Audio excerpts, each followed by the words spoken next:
This is my proposal to UNM. I would like to argue that we should add feminine hygiene products to men's restroom on main campus. As we know, North Campus has already made this change, and I think it's about time that main campus also follows in its footsteps.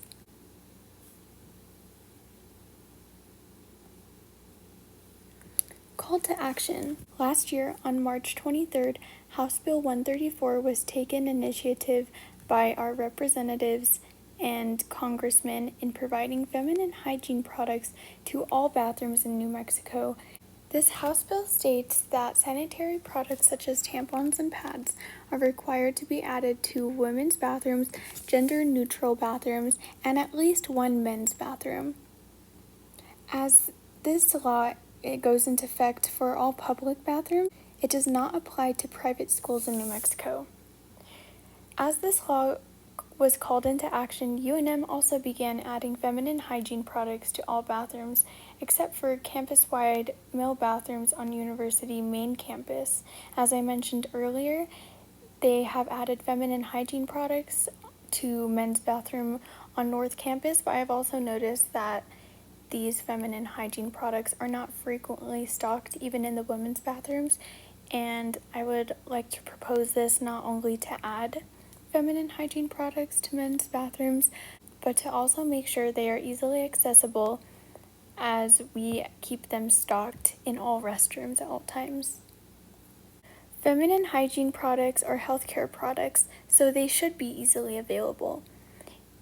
In our society, no menstrual product is recognized as a necessity. People who do not have female reproductive systems don't understand the pains that women go through monthly. Women's health in general has already been completely overlooked. People that I know personally have period cramps as bad as the pains of labor or deal with horrible symptoms from conditions such as POTS. A lot of my friends have period cramps so bad that they are physically unable to get out of bed or even cause them to faint.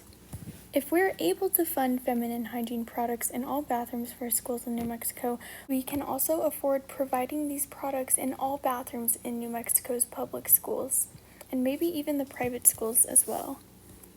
Like I said, it is already uncommon for feminine hygiene products to be in restrooms designated for females, and this goes nationally and internationally as well. Many of us do not have the experience of being a genderqueer individual who has to use the men's restroom, let alone if you have a uterus and you unexpectedly have your period. You're not usually able to access these essential healthcare products unless you are carrying them with you at all times. Many of us are already familiar with the tampon tax and how menstrual products are a necessity for women, so it doesn't make sense in the first place for these products to be taxed.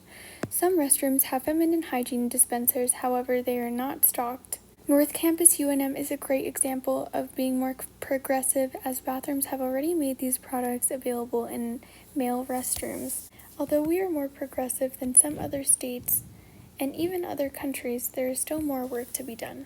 A school representative once told me that education is the first step to change. Our goal is to not only create real change and to make these health products easily accessible to those who need it, but to also educate our university about the impact and severity of this issue. We first need to understand why this issue is so incredibly important to our community and to teach others as well. As open as we can be to new information and being open-minded, not everyone will be. That is why we stress the importance of compassion and empathy among our student body in groups that have come together in support of this issue. As it may not affect all of us, we still sympathize and stand out with those who this issue is important to. This issue does not need to impact us for us to advocate for others. This project doesn't only provide necessary health products to our students, staff, and guests, but also encourages a healthy and safer environment for marginalized communities. We as a university can stand in solidarity and build our campus community by small actions that really have a huge impact. Having faith and feeling safe in our academic environment is essential for our success as students and educators. During this presentation, we have already contacted the various UNM departments and any staff members that would like to be involved in installing feminine hygiene product dispensers or keep them stocked.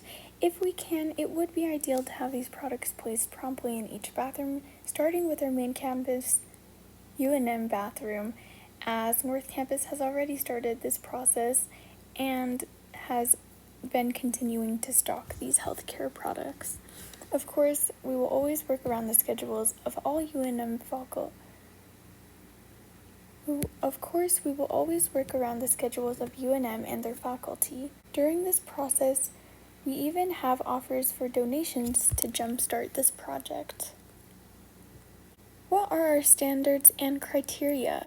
As our democratic legislature has already taken the lead in funding menstrual products to all public schools in our state, it is now our responsibility as the student body representatives to call for action for UNM main campus to follow in the state and North Campus's steps. As the ASUNM board will take the lead for this project, we are backed by many other UNM students and official school organizations. With the support of UNM officials, we will absolutely see this changes being made as it has already in the past. Our community can come together to make change and build a solidarity. Now, what would this cost UNM specifically?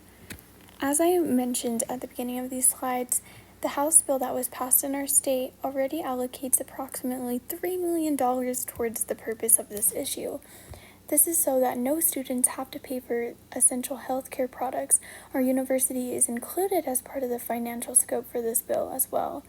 If more funds are needed, we can appeal to the legislative board and representatives, as do many other UNM organizations. These organizations include the UNM Honors College, the BAMD program, the Office for Diversity, Equity, and Inclusion. What it means to build community and solidarity. The overall topic of health disparities in New Mexico is completely multifaceted and complex. Every country in New Mexico is considered rural and underprivileged except for the Bernalillo County. If we are able to have the funds and provide resources and necessities to those who need it, we absolutely should. This is just one step forward in addressing many issues to take on in our state. Not only are we demonstrating leadership here at UNM, but we are as a state as well. Queer issues are a sensitive topic for the state of our country. However, by implementing laws such as this one, we can help encourage a safer environment overall. UNM is an incredibly progressive school compared to most, and I know we will be able to achieve this goal. Not only are we providing free healthcare products, but we are also taking a step forward into building a more inclusive community. This helps individuals with this recurring health issue and improves the reputation of our university and student body. Overall, we simply need to not only add these menstrual products to men's restrooms, but to also make them free and make sure that they are frequently stocked up. Thank you for taking the time to listen to my presentation. I hope you will consider this argument and support the student body's wants and needs. Thank you.